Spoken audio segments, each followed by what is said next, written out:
A'udzubillahi minasyaitonirrajim. Bismillahirrahmanirrahim. Astaghfirullah rabbi wa atubu ilaih. Walhamdulillahi rabbil alamin. Wassalatu wassalamu ala asyrafil anbiya'i wal mursalin.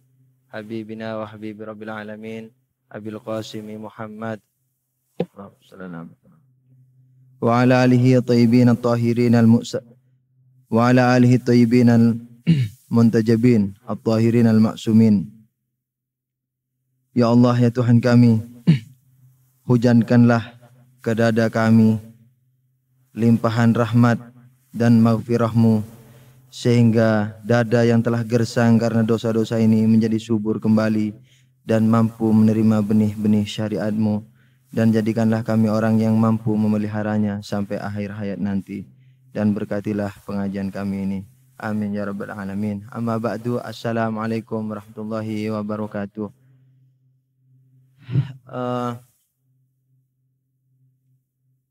Malam ini barangkali kita akan kembali menukik lagi ke dalam pembahasan tauhid, karena dengan adanya beberapa hal, jadi di samping memang ada yang meminta untuk mengulang dalam arti secara global barangkali ya, dan mudah-mudahan tetap bermanfaat, memang berulang-ulang gitu ngaji tauhid ini. Kemudian ada juga yang mengatakan untuk membicarakan tawasul. Barangkali dua hal ini kita akan bahas malam ini. Dan untuk yang pertama yang sudah paham, harap jangan bosan karena mendengarkan atau memikirkan tentang tauhid ini sebenarnya tidak ada batasnya. Tetapi saya memang khawatir lantaran tauhid yang kita pelajari dari Ahlul Bait ini walaupun sebatas kemampuan kita, itu merupakan tauhid yang cukup aneh dan cukup menjelimet, sehingga tidak ada jeleknya kalau salah satu usulan daripada antum, khususnya Ustadz Ami Bidin yang kemarin juga usul seperti itu, jadi rupanya perlu ditanggapi. Tapi barangkali bagi yang baru mengikuti pengajian ini, saya harap secara teliti sekali, lantaran saya akan membahasnya secara cepat, lebih cepat daripada kecepatan cahaya. Ala kulli hal.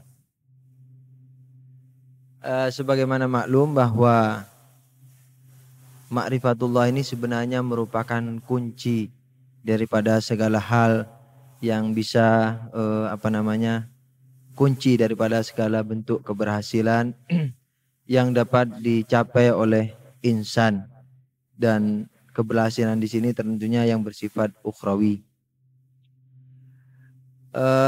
Ingat ya, sifat ukhrawi, bukan di akhirat. Keberhasilan yang bersifat ukhrawi, yakni keberhasilan yang sebenar-benarnya. Ketidakbenaran dalam bertauhid itu merupakan suatu penghalang besar bagi kemajuan kaum muslimin, di mana selama ini kita melihat bahwa yang tidak dibangun di atas tauhid yang kuat, bangunan-bangunan itu selalu saja roboh atau bahkan belum pernah hanya berupa cita-cita, bangunan yang istilahnya bangunan dalam hayalan. Tetapi Allah telah menjanjikan kemenangan bagi kaum muslimin sebagaimana yang ada dalam Quran, liyuzhirahu 'alad dini kullih. Waalaikumsalam warahmah. Agar dimenangkan di atas seluruh agama. Jadi Islam ini falsafahnya pada akhirnya nanti akan dimenangkan kepada seluruh agama. Nah, ini yang dijanjikan Allah ini, saya minta perhatiannya. Satu datang bubar, ntar bubar terus. Teh keluar bubar, perhatiannya. Waalaikumsalam warahmah. Ya, karena bisa dosa secara sosial. Dosa itu dalam Islam ternyata ada dosa pribadi, ada dosa sosial. Jadi kalau mengganggu secara sosial, mengganggu yang lain, itu bisa sampai ke tingkat dosa. Itu betul, itu bukan buat-buat. Ala kulli hal, eh, yang dijanjikan Allah ini adalah kemenangan sejati, yang tentunya di mana para anbiya selama ini dibunuhi, kemudian barangkali syariat Allah itu jarang sekali menang. Kemudian janji kemenangan secara internasional itu ada pada gilirannya, yaitu Islam yang akan dibawakan kepemimpinnya nanti oleh Imam Mahdi ajalallah farajahu syarif. Wa ja'alana min ansarih wa syahid baina yadayh. Ala kulli hal.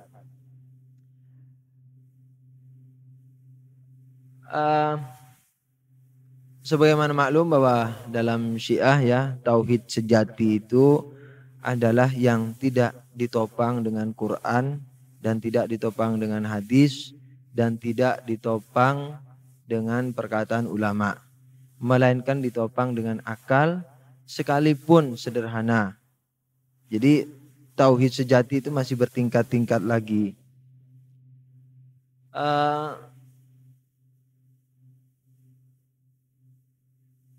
Sebagaimana sering kita ulang di sini bahwa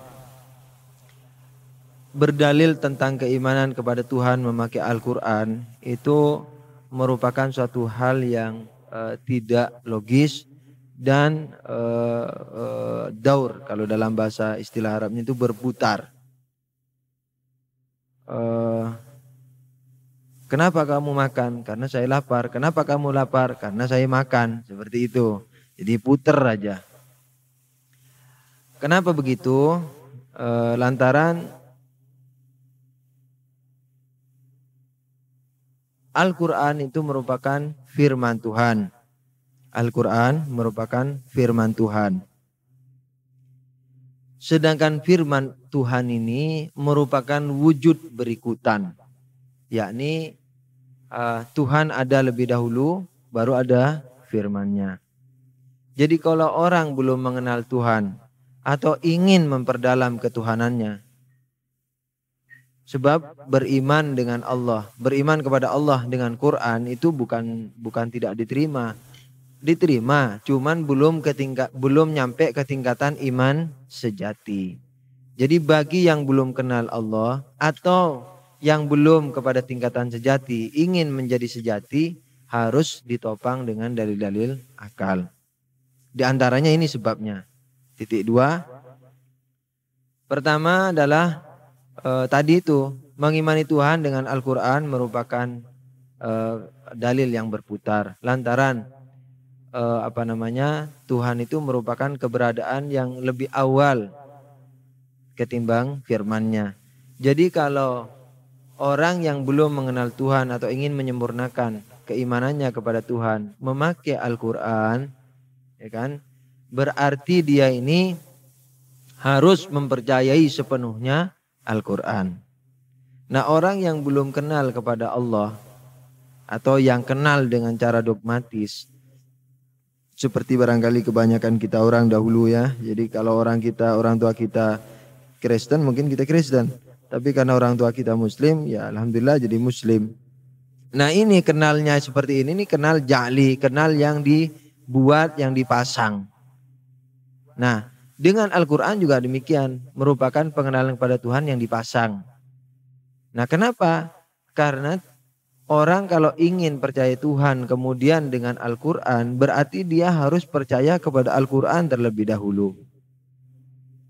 Kalau percaya kepada Al-Quran terlebih dahulu, ini mana mungkin orang bisa percaya kepada Quran terlebih dahulu sementara dia belum mengenal dan percaya kepada Tuhan. Nah, ini berarti merupakan suatu yang tidak logis. Wong Tuhannya saja belum percaya kok sudah diajukan firman-Nya. Jadi kalau orang betul-betul tidak kenal Tuhan akan merasakan kekuatan argumen ini. Kenapa kamu percaya Tuhan? Wah, ini qul huwallahu ahad misalnya. La ilaha illallah, ayat ini, surat fulan ini 1000 ayat. Orangnya tanya, ayat itu apa? Firman Tuhan. Loh, gua belum percaya Tuhan kok sudah disodori kata-kata Tuhan. Tidak mungkin saya bisa mengambil. Kalau mengambil ya sudah otomatis saya percaya. Kan gitu. Oke, guanya sudah fasih apa enggak nih saya? Masih ada logat Maduranya gua. Ala kulli hal. Jadi merupakan satu yang berputar. Jadi kalau kita beriman kepada Allah tapi dengan Al-Quran merupakan yang kurang logis. Ada hal-hal yang lain ya. Ini tidak mengikuti aturan dan sebagainya. Lalu bagaimana cara bertauhid yang sejati? Cara bertauhid yang sejati yaitu harus mengenal Tuhannya terlebih dahulu sebelum mengenal firman-Nya. Jadi kalau kita sudah mengenal, kita harus gali lagi bagaimana cara mengenal Tuhan dengan akal. Dalilnya sebenarnya banyak. Jadi dalil pembuktian Tuhan itu katanya dalam bahasa kitabnya, dalil mengenai keberadaan Tuhan itu sebanyak makhluk ini. Jadi sebanyak makhluk, setiap makhluk bisa dijadikan dalil untuk membuktikan adanya Tuhan. Nah tertibnya dibuktikan Tuhan dulu ada ndak, kemudian berapa Tuhan itu, 1, 2, 3, 4, mau minta berapa, itu dalilnya sendiri. Cara pembuktiannya banyak mengenai pembuktian adanya Tuhan ini. Di antaranya dalil yang umum bisa kita pakai, yaitu yang selama ini, bahwa setiap ada kejadian pasti ada penyebabnya. Jadi setiap ada kejadian tidak mungkin tidak diawali dengan adanya suatu sebab. Oleh karena itu, karena alam ini merupakan satu kejadian dan keberadaan, berarti dia ada sebabnya. Nanti akan timbul pertanyaan, bagaimana sebabnya itu? Dia keberadaan atau bukan? Ya keberadaan. Kalau begitu dia juga harus ada penyebabnya. Bagaimana cara menjawab ini? Nah kita bisa memakai dalilnya Farabi Ridwanullahi alaih. Tempo hari sudah ini sebenarnya, cuman konklusi ya. Dan saya harap yang belum pernah mendapatkan pengajian seperti ini, artinya di sini harap perhatikan nih poin-poin saya, pokoknya lebih cepat dari kecepatan cahaya. Ya.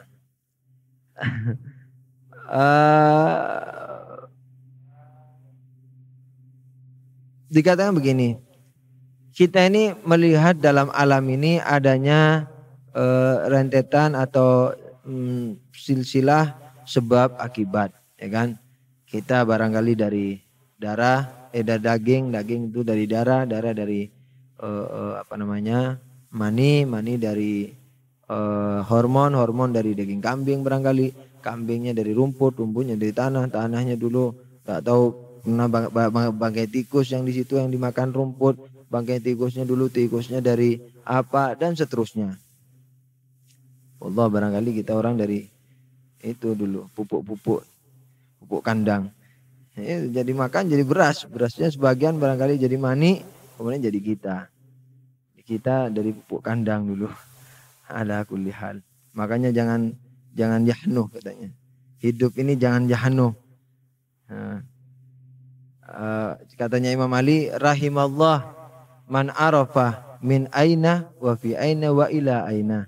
Kurang lebih gitu ya, bahasa Arabnya barangkali saya kurang fasih menyebutkan. Intinya begini, mudah-mudahan Allah memberkati orang yang tahu dari mana dia, kemudian sedang di mana dan mau kemana. Ala kulli hal. Kita melihat tuh adanya mata rantai seperti itu. Terus ada dua kemungkinan. Ini mata rantai silsilah sebab-sebab ini berlanjut tanpa henti atau tidak berlanjut tanpa henti. Artinya berhenti pada satu wujud. Mau pilih yang mana?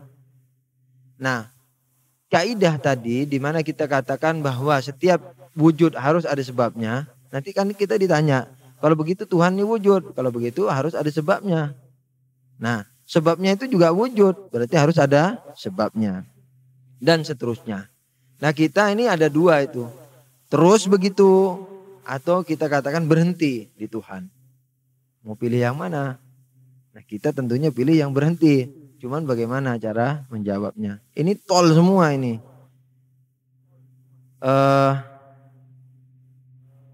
Botol lebih lambat ya dari kilat. Ala kulli hal.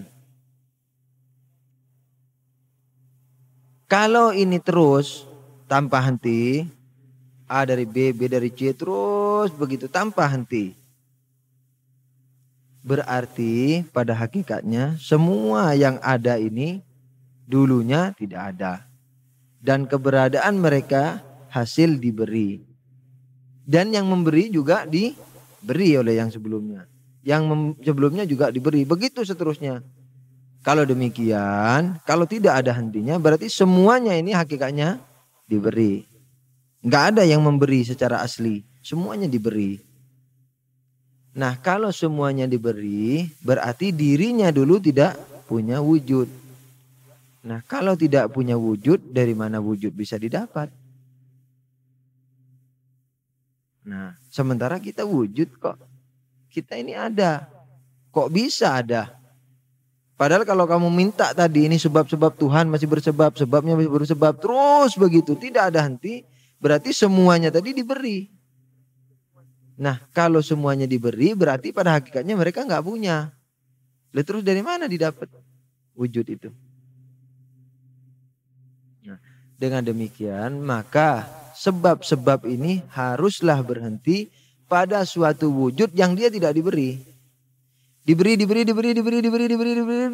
Dia yang tidak diberi. Gitu. Sebab kalau dia juga diberi, nah itu pasti ya diberi akhirnya mereka tidak punya hasil diberi. Kalau semuanya hasil diberi berarti mereka tidak punya, dan kalau tidak punya dari mana didapat? Gitu. Itu berarti sudah kita sepakati sekarang bahwa silsilah sebab-sebab itu harus berhenti pada suatu wujud. Nah, dia ini yang mengadakan semuanya. Jadi nanti dia mengadakan makhluk pertama, makhluk pertama menimbulkan kedua, ketiga, terus sampai ke kita sekarang dan sampai nanti. Oke. Sekarang wujud yang berhenti ini berapa? Sumber dari segala. Oleh karena itu ya namanya ini disebut wajibul wujud. Salah satu penyebabnya itu. Jadi wajib adanya sesuatu wujud yang harus ada. Karena kalau tidak ada berarti nggak ada wujud. Nah itu. Jadi kita nggak mungkin ada kalau dia ini tidak harus ada. Oleh karena itu dia harus ada. Nah sekarang dia ini berapa? 1, 2, 3 atau 4? Ini tauhidnya. Tadi pembuktian Tuhannya, sekarang tauhidnya. Mau berapa ini? Mau 1 atau mau 2? Nah, kita harus mengenal dia dulu sedikit. Begitu kita katakan dia adalah sebab akhir, ya kan? Sebab akhir, berarti dia ini keberadaannya tidak diberi oleh siapapun. Kan? Keberadaannya tidak diberi oleh siapapun, artinya tidak disebabkan oleh apapun juga. Tidak disebabkan oleh apapun juga. Nah,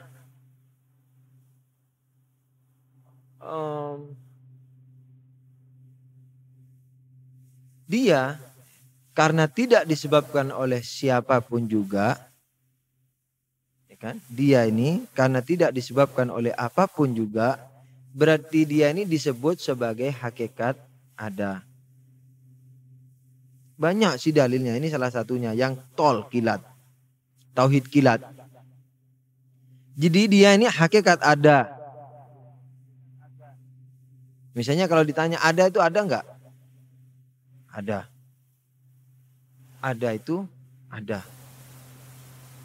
Dan ada itu bukan tiada. Nah sekarang kita ini ada enggak? Tapi di sana enggak ada. Kita bukan hakikat ada. Padahal ada itu harus ada. Sebab enggak mungkin ada itu enggak ada. Ada itu harus ada. Oh namanya ada kok. Ada is ada. Nah, sementara kita ini bukan ada yang adalah ada. Karena ada di sini. Di sana enggak ada. Dulu sebelum lahir enggak ada. Berarti kita bukan hakikat ada. Nah, dia ini disebut sebagai hakikat ada. Oke. Kalau dia adalah ada yang ada, kan? Berarti ya harus ada kan gitu toh. Nah, Sekarang kita tanya, mungkinkah ada yang ada ini dua? Tidak mungkin. Karena kalau dua, A, B. A di B nggak ada. B di A tidak ada. Kalau begitu dia bukan hakikat ada. Paham enggak? Kalau ada dua, ada Tuhan A, ada Tuhan B. Kalau begitu dua-duanya bukan hakikat ada. Sebab Tuhan A di B nggak ada. Tuhan B di A nggak ada. Kalau begitu dia bukan ada is ada. Tapi ada yang semi ada. Sama seperti kita. Dengan demikian maka hakikat ada ini tidak mungkin berjumlah lebih dari satu. Karena ada harus ada. Ada adalah ada. Nggak bisa. Ada itu 75% ada. Berarti nggak sama dengan ada. Manusia adalah binatang rasional. Harus sama 100%. Kamu adalah kamu. Apa mungkin kamu adalah separuh kamu? Nggak mungkin. Kamu adalah 70% kamu. Nggak mungkin. Kamu adalah kamu. Ada itu ada nggak? Ada. Persis nggak? Artinya 100% ada. Ada. Nah kalau begitu hakikat ada itu tidak mungkin lebih dari satu. Karena kalau dua berarti dia bukan hakikat ada. Dia tidak ada berarti. Sebab di sini nggak ada. Ini di sini nggak ada. Gitu. Dan terus siapa yang memegang peranan ada is ada itu? Salah satu diantaranya, salah satu dalilnya yang ini argumen yang terkuat loh ini ya, yang ada adalah ada. Ini argumen terkuat. Penemunya adalah Mullah Sadra. Jadi yang disebut dengan argumen siddiqin. Argumen siddiqin itu dalam filsafat perlu diketahui bahwa filsafat para filosof itu biasanya berdalil lewat akibat menuju sebab. Ini dilecehkan oleh orang-orang arif, oleh orang-orang yang katakanlah orang yang membersihkan diri terus mencapai makrifah, itu dilecehkan. Sebab dia tanya, kalau kamu berdalil dengan makhluk untuk membuktikan Tuhan, kalau begitu makhluk lebih jelas dari Tuhan. Padahal Tuhan lebih jelas dari makhluk. Adakah keberadaan yang lebih kuat keberadaannya daripada Tuhan? Kan nggak ada. Kalau kamu buktikan Tuhan dengan makhluk, berarti itu bukan pembuktian yang sejati. Gitu. Akhirnya ngotot ini filosof. Kikir jawab ada. Akhirnya Ibnu Sina dan Mullah Sadra memberikan rumusan itu. Tetapi yang punya Ibnu Sina belum dikatakan sebagai argumen siddiqin. Walaupun ya dijuluki semi siddiqin. Jadi Mullah Sadra mengatakan argumen yang terdekat kepada siddiqin. Kalau Ibnu Sina mengatakan begini kurang lebihnya ya. Jadi ada itu ya, dibagi menjadi beberapa, 3. Adanya yang mesti, adanya yang tidak mesti, adanya yang mungkin, adanya yang mustahil. Jadi wajibul wujud, mungkinul wujud, wa mumtani'ul wujud. Wujud wajib. Nah, nanti istilah-istilah yang bakal ada di buku Al-Fakir yang bakal ini promosi. Harus beli, enggak boleh ikut pengajian. Mau habis, nyetaknya utang-utang. Apa namanya? Dia katakan bahwa wujud itu dibagi 3. Wajib wujud, mungkin wujud, sama mustahil wujud. Kalau kita melihat, perlu diketahui bahwa maksud saya, Ana menjelaskan sendiri bahwa wajib wujud itu yang mesti adanya. Jadi kalau ini tidak mesti adanya, sebab sebelumnya tidak ada gitu. Jadi ada yang mesti, yaitu yang selalu ada. Walaupun dalam peristilahan juga disebut mesti. Mesti itu masih ada 2, Anda tidak mau bahas itunya. Pokoknya Anda mau bahas secara globalnya. Wujud mesti. Terus wujud mungkin. Mungkin itu maksudnya bisa wujud, bisa enggak. Seperti kita ini. Dulu enggak ada, sekarang ada. Nanti juga binasa. Nanti juga mampus. Nah, gitu. Jadi kalau amalnya enggak benar, digebuk. Nah, kalau amalnya benar, dielus. Ala kulli hal. Nah, kita lihat kata Ibnu Sina. Kalau kita melihat satu wujud, apakah dia mesti wujud atau enggak? Kalau dia mesti, itulah Tuhan. Kalau tidak, kalau mungkin, maka dia perlu kepada yang mesti. Gitu. Sebab yang mungkin ini dulunya enggak ada. Berarti dia perlu penopang. Nah sekarang penopangnya itu yang mewujudkan. Apakah dia mesti yang wujud yang mesti atau enggak? Kalau dia wujud yang mesti, dialah itu Tuhan. Kalau tidak mesti, maka dia harus ada sebabnya. Nah terus sebabnya itu kita lihat. Dia wujud yang mesti apa enggak? Kalau wujud yang mesti, dialah Tuhan. Kalau enggak, berarti harus ada sebabnya. Begitu seterusnya, walhasil pokoknya harus berhenti kepada wujud yang mesti. Nah ini memang dia tadinya menceritakan tentang wujud. Ada. Tetapi masih berangkat dari makhluk. Itu mungkinun wujud itu tadi. Jadi itu yang mengeluarkan dari kriteria argumen siddiqin. Istilah itu argumen siddiqin ngambil dari Al-Quran barangkali penamaannya ya. Jadi mereka yang betul-betul yakin gitu maksudnya. Nah akhirnya mulasatro itu. Merenung-renung barangkali mendapatkan argumen itu. Jadi argumen hakikat ada ini tadi bukan lagi dari makhluk kita bicara. Kalau biasanya kita membuktikan Tuhan itu dari makhluk ke kholik. Ini enggak. Dari kholik itu sendiri. Kan ada beberapa perjalanan. Perjalanan pertama baik akal atau rohani. Dari makhluk ke kholik. Banyak sih pembagian suluk itu perjalanan. Yang mulasatro itu membagi 4. Perjalanan pertama dari makhluk ke kholik. Ya, baik dalam tazkiyatun nafas, dalam pembersihan jiwa. Kita tidak tertarik sama walakin taki, walakin tako. Dah dunia-dunia itu hati kita nggak mau tertarik. Itu berarti berangkat dari makhluk ke kholik dalam makna akhlak, suluk. Kalau dalam makna akalnya itu membuktikan Tuhan dengan Allahumma sholli ala Muhammad wa ali Muhammad.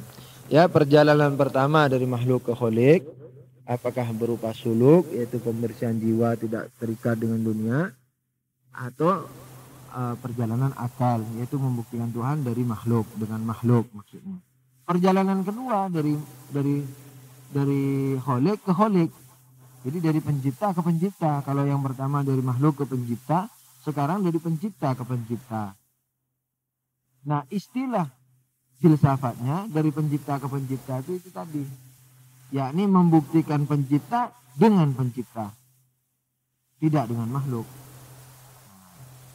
Kalau perjalanan rohani, ya sudah di sana saya belum ngalamin, nggak bisa cerita gimana ceritanya.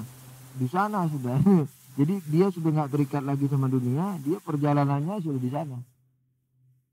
Di Allah Subhanahu wa taala. Ini majasi dia.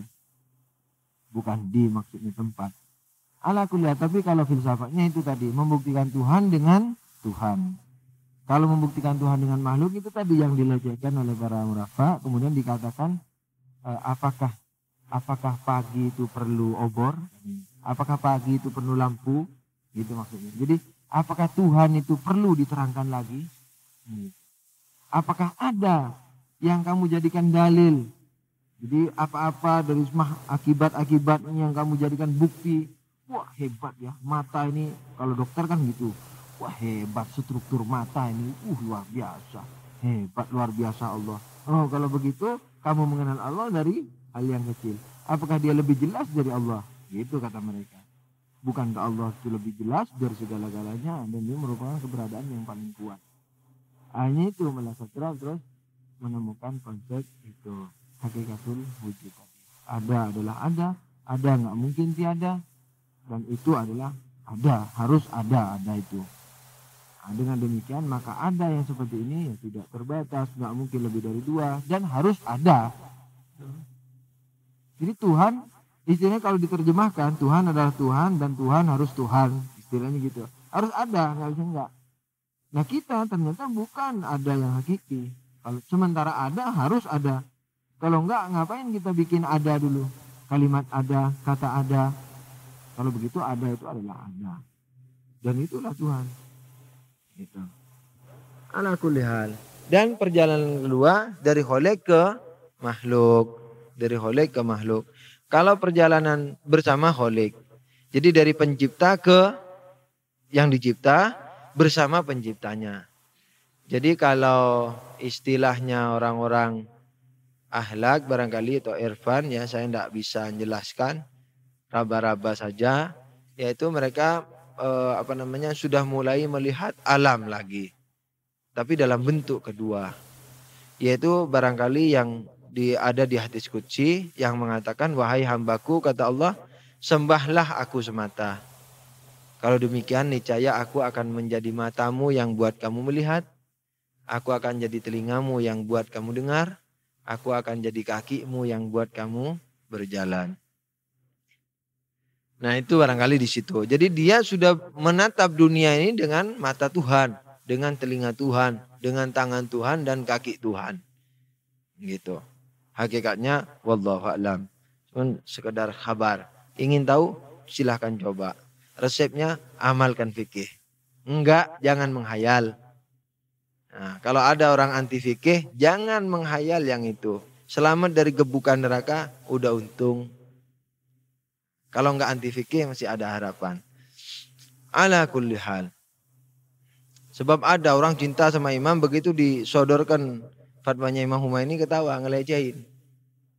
Barangkali mulutnya enggak, hatinya. Dan Allah enggak bisa ditutupi itu. Orang suka sama Imam Humaini, hebat, buku ini 40 hadis, di mana-mana disanjung. Coba bicara fikih, lemes. Padahal itu nggak akan bisa ditempuh kecuali dengan menempuh fikih.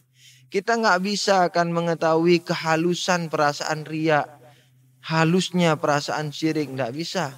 Kalau yang kasar saja kita melalaikan. Nah, fikih itu adalah kasar, dasar daripada semuanya. Dan itu masih kasar. Nah, itu yang dibicarakan imam itu banyak masalah halusnya. Itu.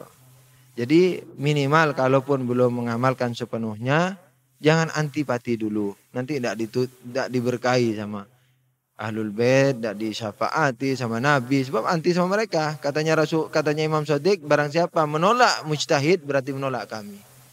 Dan siapa yang menolak kami itu berarti sama dengan syirik. Ingat ya, syirik kita enak sekarang kita mengetahuinya, bukan berarti aing mengaku Tuhan, tapi syirik itu banyak. Syirik termasuk di sini adalah syirik fil ibadah atau syirik dalam pengaturan, fit tadbir. Ya. Tempo hari telah kita bahas. Sebab kalau Tuhan sudah nentukan sholat subuh 2 rakaat, lalu kita bikin dengan sengaja 3 rakaat, nah kita berarti ngaku Tuhan. Kamu bisa mentasyrik, saya juga mentasyrik, kan gitu. Hakikatnya maksiat sebenarnya itu. Kamu mengatakan jangan lakukan, tapi aku lakukan. Aku dengarkan hawa nafsuku, aku dengarkan iblis. Berarti kita menangkan mereka. Kita syirik dalam ibadah. Jadi setiap kita maksiat itu sebenarnya kita syirik sebenarnya. Nah, tapi itu masih mendingan ketimbang orang yang antipati terhadap itu. Ingat fatwanya Imam keras ya bagi orang yang tidak meyakini atau menolak kewajiban hukum hijab, itu sudah dinajiskan sama Imam. Biar Syiah Isna Syariah. Najis, jadi keringatnya najis, bekasnya najis. Orang yang hanya tidak mengakui kewajiban hukum hijab. Nah, itu pernah ada orang tanya kepada Imam, apakah masuk doruri? Dibilang masuk doruri. Jadi najis. Boleh. Iya. Oh enggak, maksudnya saya itu perempuan kan ada pakai itu ya. Jadi ada yang mengatakan enggak wajib gitu. Nah, orang yang mengatakan enggak wajib itu hukumnya najis. Itu. Jadi keringatnya najis apa semuanya. Karena ada dalam Islam barang siapa menolak doruri, menolak yang doruri, hukum yang doruri, itu dia najis hukumnya. Sama dihukumi dengan kafir. Hukum manunya, toharohnya. Doruri itu apa? Doruri itu adalah suatu hukum yang mesti adanya dalam Islam. Yang dengan itu terbedakan antara Islam dan bukan Islam. Dan mudah diketahui, kurang lebih begitu. Memang doruri dalam fikih yang sekilas yang saya lihat, itu adalah makna yang pertama tadi. Yaitu apa? Yang mana ajaran itu menjadi apa? Pokok keislaman, dasar keislaman, sehingga dasarnya itu adalah merupakan membedakan kita dari selain kita. Ala kulli hal. Nah, kemudian kita untuk menentukan individunya repot. Ada orang tanya, apakah orang menolak wajib hijab ini juga termasuk orang yang menolak doruri? Kata imam, iya menolak doruri. Jadi najis. Ala kulli hal. Biarpun Syiah ya, biar Syiah Isna Asyar. Apalagi yang baru Syiah. Nah, Syiah yang sudah dari cucuk-cucuk dari temurun-temurun juga najis. Ala kulli hal. Jadi sekalipun kita belum mampu, tolong jangan antipati. Untuk keselamatan kita sendiri. Ala kulli hal.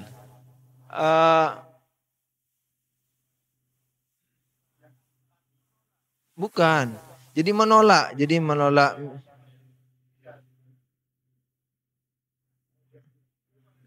Enggak, misalnya dia mengatakan enggak, dia mengatakan tidak wajib itu hijab misalnya. Itu aja. Tidak harus dia khutbah di masjid-masjid. Dia ngomong seperti itu dan dia tidak mengakui bahwa Islam itu baik pandai, alim atau enggak, najis. Itu. Kalau enggak alim kenapa ngomong? Saya kan enggak tahu kenapa ngomong. Enggak ada enggak tahu di Syiah. Kalau enggak tahu kenapa enggak tanya?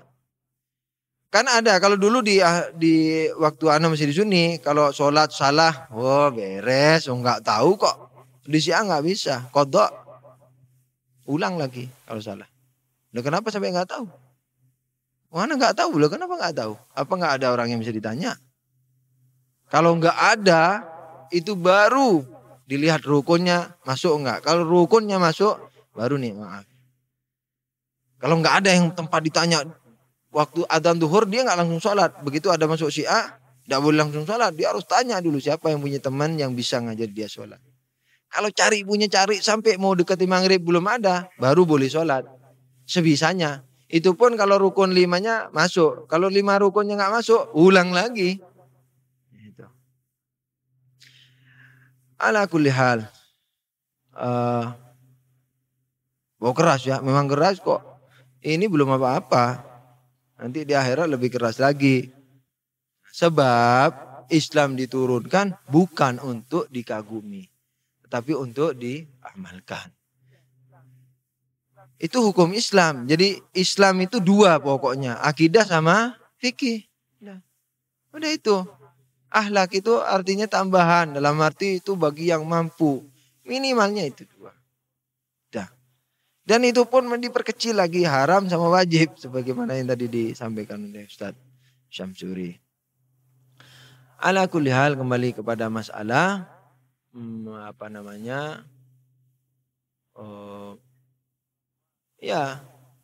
Bahwa tauhid dalam jalan tolnya seperti tadi itu. Jadi melihat ada sebagaimana ada. Sebab tidak mungkin orang mengatakan ada itu ada enggak? Enggak ada loh. Kalau begitu gimana? Ya ada itu enggak ada gimana? Ya itu dia harus milih ada itu adalah ada. Nah kalau ada adalah ada terus keke gimana?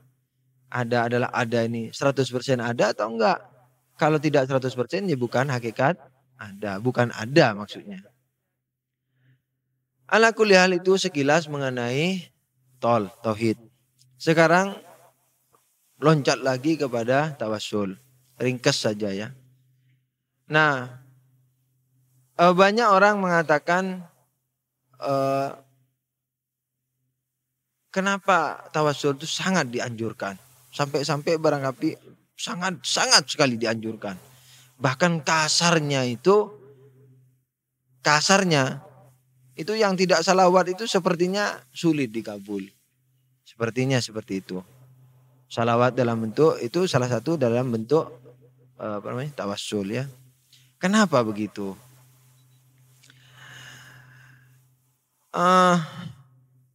Kembali kepada ma'rifatullah tadi. Yaitu tempo hari pernah kita juga bahas.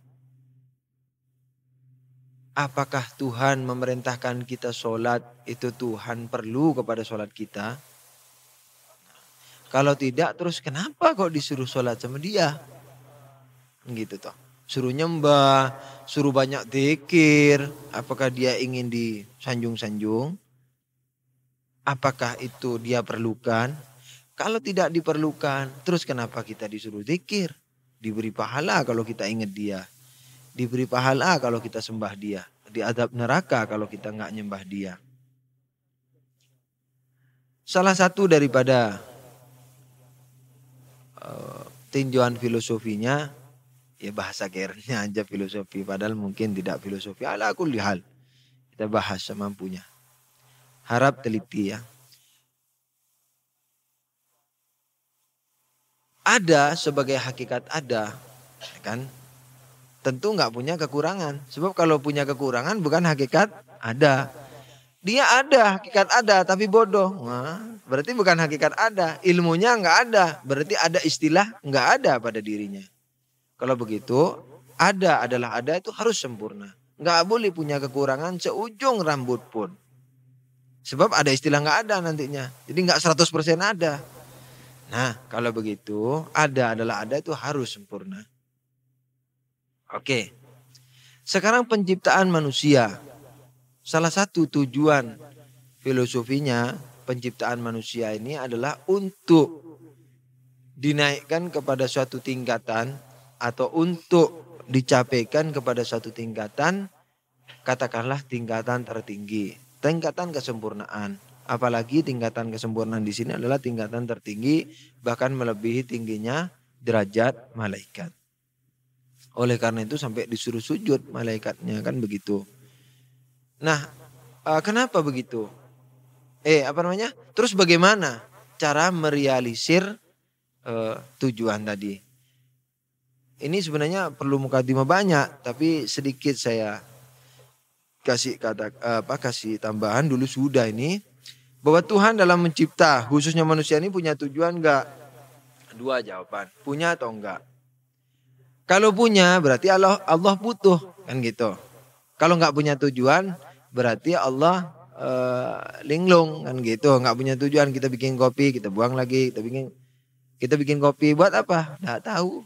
Oh, lu perlu dimasukkan ke rumah sakit syaraf. Kan kalau sudah ngerjain sesuatu enggak tahu.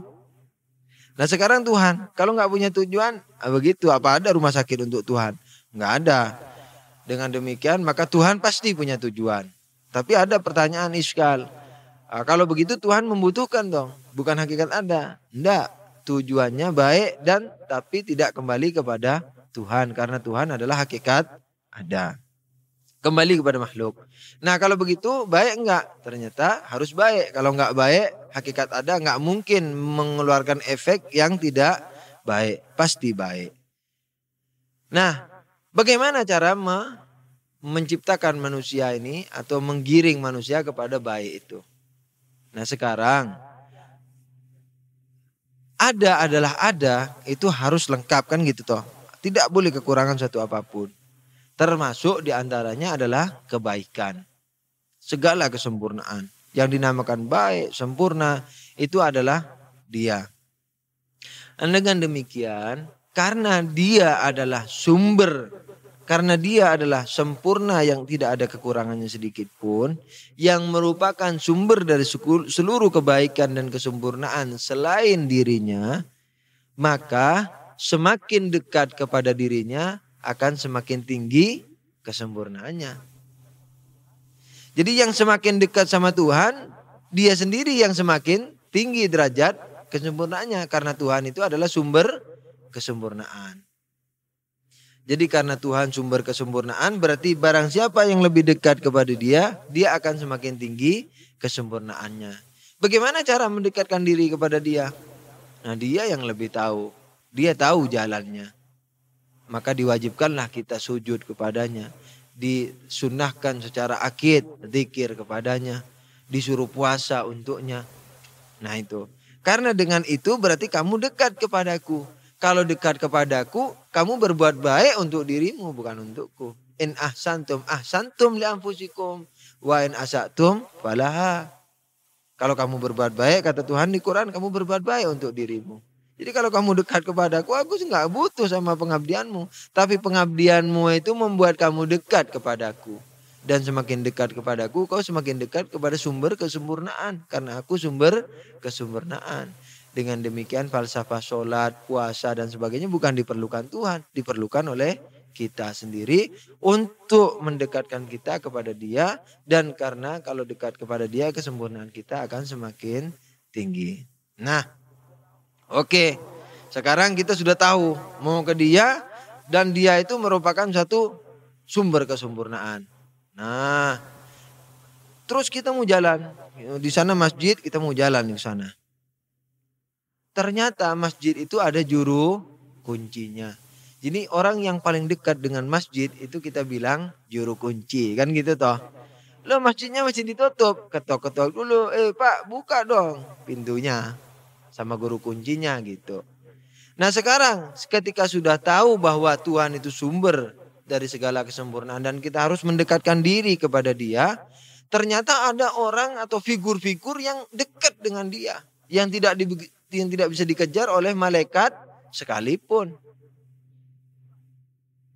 Orang-orang yang hebat, yang dekat kepadanya. Atau katakanlah yang mendahului kita. Apalagi orang-orang hebat. Dan orang-orang hebat itu diantaranya yang terhebat adalah Rasulullah dan sallallahu alaihi sallu ala nabi Allahumma shalli ala Muhammad wa ali Muhammad. Kemudian Imam Ali, Fatimah dan semua 12 imam. Itu yang tertinggi di sana. Nah, kita untuk kepada Allah, ya kan? Pada Allah ini di mana kita? Kadang-kadang kita mau mendekat sama Tuhan, tapi kakinya mundur. Lu tambah aduh. Sudah sholat, sudah puasa. Berapa puluh kali kita sholat? Ratusan kali. Ribuan sejak kecil. Tapi pernahkah kita atau kita pernah tanyakan, berubah enggak pikiran kita tentang Tuhan selama ini? Dulu masih muda dengan sekarang. Beda enggak? Atau sama? Atau bahkan mundur? Misalnya. Padahal mestinya satu sholat luar biasa. As-sholatu mi'rajul mu'min. Sholat itu luar biasa. Sampai ada hadis, barang siapa yang 2 rakaat sholatnya diterima, haram bagi dia neraka. Katanya Imam Humaini pernah pidato Irfan, wah itu jadi geger seluruh negeri. Imam mengatakan saya tidak pernah sholat 2 rakaat untuk Allah. 2 rakaat saja.